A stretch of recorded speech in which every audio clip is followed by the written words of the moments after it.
评论区特别好奇那跟我一起去 F1包厢内部品鉴会，除了我之外，其他人都是谁？这些人有一特点，玩车特别讲究，实力不详，不爱露脸。但今天给你们介绍一新朋友。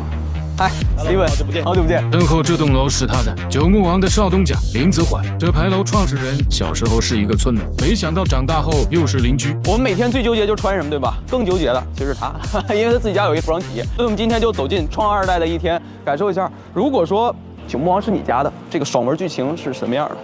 哦，这是你的房间，我的办公室在那里。看一下老板的办公室。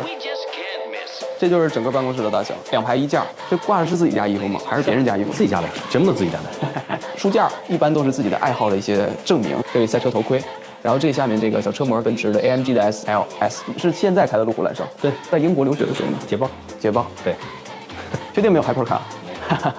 这里面我发现了，为什么要有这么多风扇呢？我怕热，所以夏季的时候我也给自己设计了一款空调裤，怕热，然后去生产了一条关于怕热的裤子。这个确实是我感觉到一点点当九牧王的这个爽的地方了啊！这是跟爱人的合影，结婚也很轰动啊，你知道吗？在各种他的叔辈们这些亿万富豪们在台上唱歌，是在你的婚礼上吗？是。爱拼才会赢，这就是这个爸爸们的那一辈的主旋律。等到这一辈呢，就是晋江文学、霸总小说。而我听说结婚的时候，你自己还做了家公司，婚庆公司啊，自己做了家婚庆公司。对，省钱。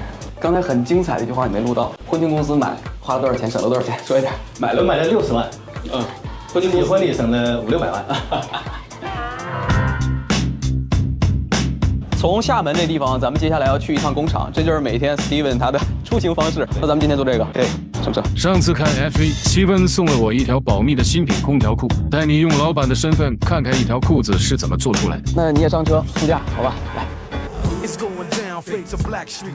爷爷辈、父辈到你这辈都在赚钱，那什么时候是个头啊？福建这边很多都是那种家族型企业嘛，你一个人相对辛苦一点的话，其实整个家族的人都会好过嘛。好过。你看我俩这状态就不一样，你看我干嘛呢？就多了3000万嘛。他就在那儿聊好几千万的事儿，我在这儿看前夫。中国的服装品牌现在到底是什么水平？是想象中的那种脏乱差吗？看几个保密的地方啊，难得一见的。进实验室要穿的是这件衣服，你真的有点过分了，这白大褂弄的也自己车的。看这白大褂的车线，你看，跟着他走就什么刷卡都不用了，这次咱不掏钥匙了，咱掏老板了。这个机器干什么用？我们里面有一个那个温度计，仿人体的，把面料放到身上之后，你的身上的感觉它就是会有一个降温的一个感觉。实验数据是机密啊，后面记得批掉啊。OK。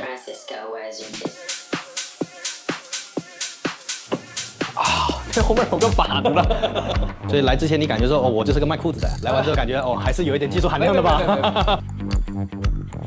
一条裤子是怎么诞生的？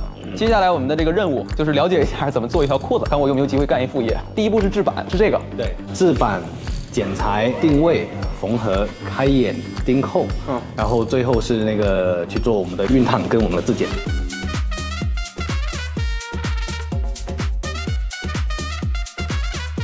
哎，他挺会表现的，你看老板来了他就动起来了。你不是说你小时候就弄过吗？是。来吧，表演一下。匀速的，像踩油门这样匀速的把它往下车。要不要试一下，感受体验一下吧？像油门一样往前踩，不要那个直接一脚油门干到底。我开车油门到底的。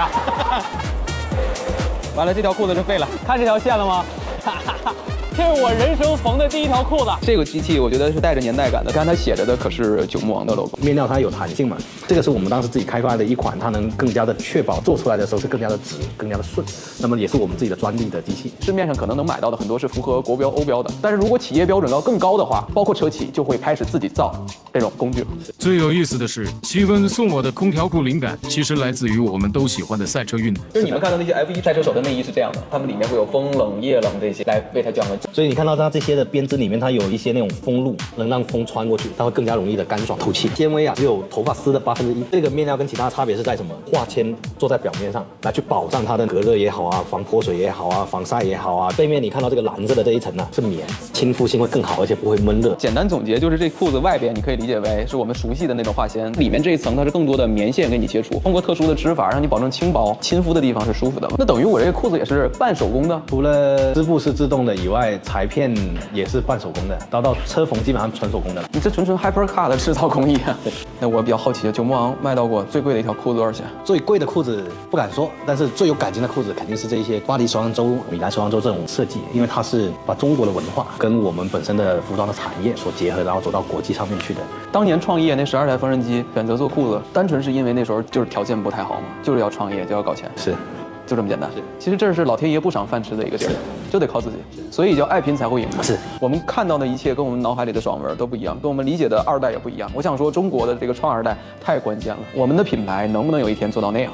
那也是要一代一代人的坚守下去，再往上倒，那几代人也要懂，也干了很多探索，也打了很多硬仗，后面能不能把这天下守好，再做好，再更上一层楼，就看你的了。